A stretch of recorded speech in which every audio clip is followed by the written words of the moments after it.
Sir Ratan Tata हम Indians के लिए ये एक नाम नहीं, एक इमोशन है। और पूरे इंडिया में अगर आप किसी भी बड़े बूढ़े या बच्चों से पूछो कि इंडिया का सबसे बड़ा और रेस्पेक्टेड ब्रांड कौन सा है, तो शायद सभी का आंसर होगा टाटा। ट्रू बिजनेसमैन और ट्रू पैट्रियट्स की इस फैमिली ने इंडिया को जो जो दिया है उसकी गिनती करना बहुत ही मुश्किल है। ऐसा कहा जाता है कि इंडिया में 90% स्टार्टअप्स सिर्फ पहले 5 साल के अंदर ही फेल हो जाते हैं और उनमें से सिर्फ 5% स्टार्टअप ही हैं जो अगले 10 सालों या उससे भी ज्यादा चलते हैं, और उनमें से सिर्फ 0.01% स्टार्टअप ऐसे हैं जो 100 साल या उससे भी ऊपर चलते हैं। और टाटा का ये परिवार हमारे इंडिया को 200 सालों से भी ज्यादा वक्त से सर्व कर रहा है। श्री जमशेदजी टाटा का वो छोटा सा इनिशिएटिव जिसको उन्होंने अपना पूरा सपना बना लिया और अपने सभी सपनों को पूरा करने के लिए पूरी दुनिया एक कर दी और इंडिया को वर्ल्ड लीडर बनाया।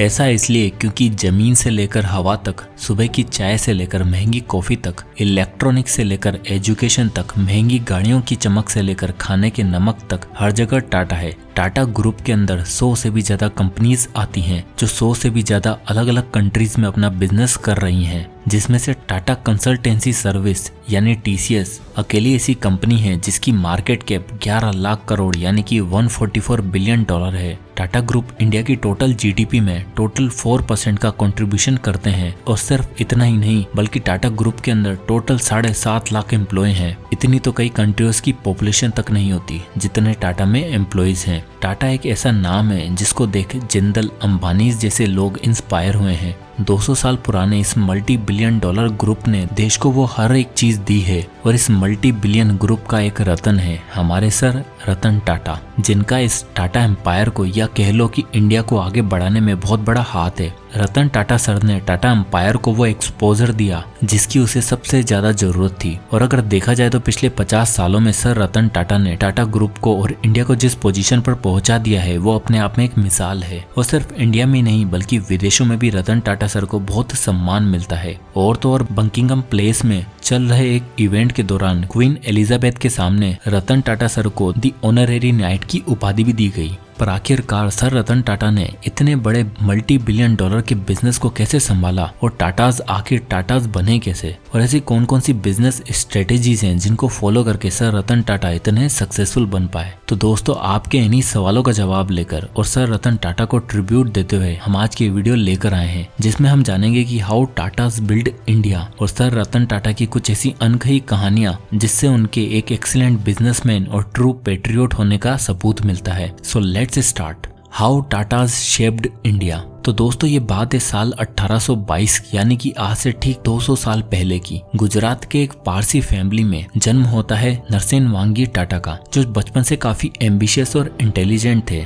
और बड़े होते ही अपने इस एम्बिशंस को लेकर वो अपनी वाइफ और बच्चों के साथ बॉम्बे शिफ्ट हो गए। वहाँ पर वो कॉटन ट्रेडिंग के बिजनेस से काफी इंस्पायर हुए और धीरे धीरे काम सीखते सीखते उन्होंने अपना खुद का एक कॉटन एक्सपोर्ट खोल लिया। और उनका ये बिजनेस लकीली अच्छा भी चलने लगा। और अपने एक्सपोर्ट वाले बिजनेस से उन्होंने जितना भी प्रॉफिट होता उसमें से वो मोस्टली पैसा अपने बेटे जमशेदजी टाटा की एजुकेशन में खर्च किया करते थे। और किसे पता था जमशेदजी टाटा उस इंसान का नाम है जो इतिहास के पन्नों में अपना नाम दर्ज करवा लेगा। और पिता की तरह जमशेदजी टाटा भी स्टडीज में काफी अच्छे थे और शुरू से ही उनके पिता ने उन्हें बिजनेस की नॉलेज दी थी। 18 साल के होने पर उनके पिता कहते हैं कि अब तुम तैयार हो हमारा ये बिजनेस विदेशों में एक्सपेंड करने के लिए। अपने पिताजी की इस बात को मानते हुए वो हांगकांग गए और अपना बिजनेस एक्सपेंड करने लगे। पर दोस्तों ध्यान रहे ये बात है साल 1859 की, और एयरप्लेन का आविष्कार होने में अभी भी 45 साल बाकी थे। और ऐसे रूट्स पर लाइक इंडिया टू हांगकांग पानी के रास्ते ट्रेवल करना पड़ता था। पर अपने पिता की तरह ही जमशेदजी टाटा में भी बहुत उत्साह था। वो अपनी फैमिली को लेकर वहाँ गए और ये बिजनेस सक्सेसफुल हुआ। ऐसा करते करते वो कई और कंट्रीज में भी गए और उन्हें एक आइडिया आया कि क्यों हम मैनचेस्टर से रॉ मटेरियल खरीद कर ये कपड़े खरीद कर बाहर बेचते हैं, जबकि यही काम हमें इंडिया में खुद भी कर सकते हैं। और इसी आइडिया को लेकर उन्होंने इंडिया को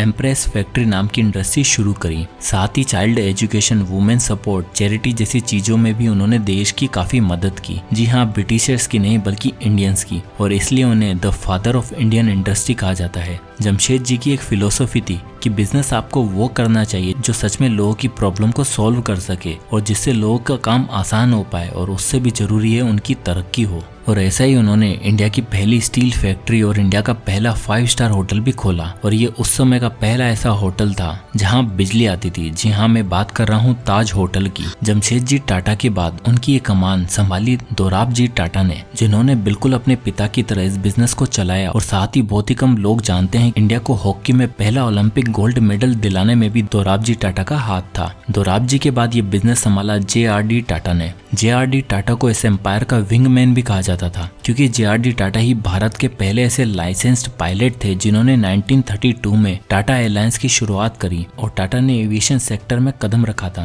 1946 में इस एयरलाइन का नाम चेंज करके रख दिया था एयर इंडिया, पर नेशनलाइजेशन की वजह से ये कंपनी गवर्नमेंट के अंडर आ गई। पर अभी रिसेंटली ये वापस से टाटा ग्रुप के अंडर आ गई है। और जब डॉक्टर होमी जे भाभा ने IIT में कॉस्मिक रे रिसर्च यूनिट शुरू करने की डिमांड करी थी, तो सबसे बड़ा फंड भी JRD टाटा ने ही भेजा था। JRD के बाद टाटा ग्रुप की कमान संभाली सर रतन टाटा ने। 28 दिसंबर 1937 में जन्मे रतन टाटा बचपन से ही अपनी फैमिली लेगेसी के बारे में जानते थे, पर 10 साल की उम्र में ही उनके पिता नवल टाटा और माँ सोनी टाटा का डिवोर्स हो गया और वो अपनी दादी माँ नवजबाई टाटा के साथ रहने लगे। रतन टाटा ने अपनी एजुकेशन कॉर्नेल यूनिवर्सिटी हार्वर्ड से कंप्लीट करी। 1962 में जब अपनी पढ़ाई कंप्लीट करके लौटे तो उनकी पहली जॉब टाटा स्टील में लगी। जिस समय रतन टाटा वापस आए तब टाटा मोटर्स की हालत कुछ अच्छी नहीं थी और उन्हें इस बात की जिम्मेदारी भी दी गई कि मोटर्स को कुछ भी करके इस सिचुएशन से बाहर निकाला जाए। और जब टाटा मोटर्स को ग्लोबली एक्सपेंड करने का प्रपोजल रखा गया तो ये सही साबित हुआ और अपने इन्हीं डिसीजन की वजह से JRD टाटा ने रतन टाटा को अपना सक्सेसर बनाया। और तब से लेकर आज तक रतन टाटा सर हमारे देश के लिए एक लेजेंड है। उनकी लीडरशिप में TCS और टाटा मोटर जैसी कंपनीज को ग्लोबली एक्सपेंड किया गया। साथ ही एक कंट्री को चलाने के लिए जो 3 सबसे इम्पोर्टेंट चीजें हैं, इकोनॉमी, एजुकेशन और हेल्थ, इन तीनों ही सेक्टर्स में रतन टाटा सर ने थ्रू आउट द ईयर्स काफी कंट्रीब्यूट किया है। इवन तो अपने पूर्वज श्री जमशेदजी टाटा की तरह, जिन्होंने 19th सेंचुरी में $102 बिलियन का दान दिया था, जो 100 सालों की हिस्ट्री में अभी तक का सबसे बड़ा दान है। बिल्कुल उन्हीं की तरह ताज अटैक के समय और कोविड के समय रतन टाटा सर ने 2500 करोड़ PM केयर फंड में भी दिए थे। साल 2000 में टेटले टी को एक्वायर करने से उन्होंने एक स्टेटमेंट दिया that Tata is here to rule. और इसके बाद जैगुआर, लैंड रोवर जैसी कई कंपनीज एक्वायर कर उन्होंने फॉरेन रेवेन्यू इंक्रीज किया। एक रिपोर्ट के मुताबिक साल 2000 से पहले टाटा का टोटल टर्नओवर का 20% हिस्सा फॉरेन मार्केट से आता था और इन्हीं सभी बड़े एक्वायर्स के बाद ये हिस्सा इंक्रीज होकर 70% आने लगा। सर रतन टाटा जितने अच्छे बिजनेसमैन थे उतने ही अच्छे इंसान भी। उनके देशभक्ति के किस्सों की लिस्ट काफी बड़ी है और तो और बेइज्जती का जवाब कैसे अपनी कला से देना चाहिए, इसके पीछे की एक स्टोरी है। सो unheard stories of sir Ratan Tata. तो आइए अब जानते हैं रतन टाटा सर की कुछ अनकही स्टोरीज के बारे में। पहली, be humble and help others. दोस्तों 2008 में हुआ ताज अटैक आप सभी को याद होगा। एक ऐसा अटैक जिसने पूरे देश को हिलाकर रख दिया था और शायद आप जानते भी होंगे कि सर रतन टाटा ने अटैक में मारे गए सभी लोगों के फैमिली मेंबर्स को कंपनसेशन दिया। सभी लोग जिनकी फैमिली के पास कोई दूसरा इनकम का सोर्स नहीं था, उनको उस एम्प्लॉय की लास्ट सैलरी तक का सारा अमाउंट जब तक वो काम करने वाले थे वो भी पे किया। साथ ही वो लोग जो इंजर्ड थे या अटैक के बाद मेंटली डिस्टर्ब थे उन्हें पर्सनल डॉक्टर्स अपॉइंट करवाए through out their life time. ऐसे लोग जो अपने बच्चों की हेल्थ, एजुकेशन, मैरिज का खर्चा नहीं उठा सकते थे उनका भी सारा खर्चा उठाया। नंबर 2,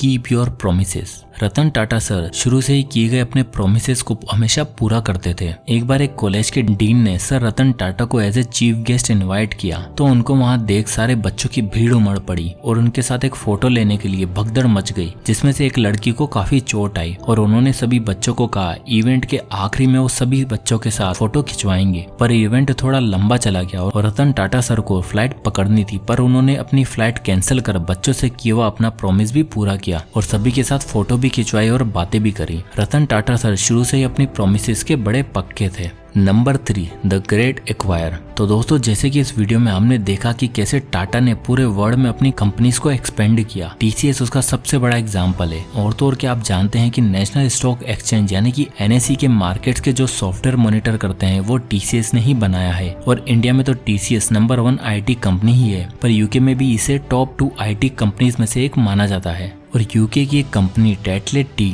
जिसको साल 2000 में टाटा ने खरीद लिया, उस समय टेटले एक काफी अच्छा ब्रांड बन चुका था और जब टाटा ने इसे $50 मिलियन में खरीदा तो दुनिया के सभी देशों को काफी हैरानी हुई, क्योंकि उस समय किसी भी बेवरेज कंपनी के लिए ये सबसे बड़ी डील थी। और अगर बात हो रही सर रतन टाटा के एक्वायर्स की, तो उसमें लैंड रोवर और जैगवार की स्टोरी तो सबसे इंटरेस्टिंग है। तो जब रतन टाटा सर ने 1998 में टाटा इंडिका कार लॉन्च की थी, जो कि रतन टाटा सर का ड्रीम प्रोजेक्ट था, पर टाटा इंडिका बुरी तरह फेल हुई और बहुत ही कम सेल्स होने के कारण रतन टाटा सर ने अपने दिल पर पत्थर रखकर इस कार डिवीजन को बेचने का डिसीजन लिया, जिसके लिए वो अमेरिका के एक शहर डेट्रॉइट में बिल फोर्ड यानी जैगवार के मालिक के पास गए। तब उन्होंने टाटा को ये कहकर ह्यूमिलेट कर दिया कि गाड़ी बेचने नहीं आती तो बनाते क्यों हो, चलो ये खरीद कर मैं तुम पर एहसान कर देता हूँ। इस पर रतन टाटा सर को बहुत बुरा लगा और उन्होंने डिसाइड किया कि ये प्रोडक्शन यूनिट वो नहीं बेचेंगे और वापस इंडिया आ गए। और उसके बाद रतन टाटा सर ने उस प्रोजेक्ट पर और मेहनत की और एक फेलियर प्रोजेक्ट को सक्सेस में बदल दिया। पर कुछ सालों बाद जब 2008 का रिसेशन आया,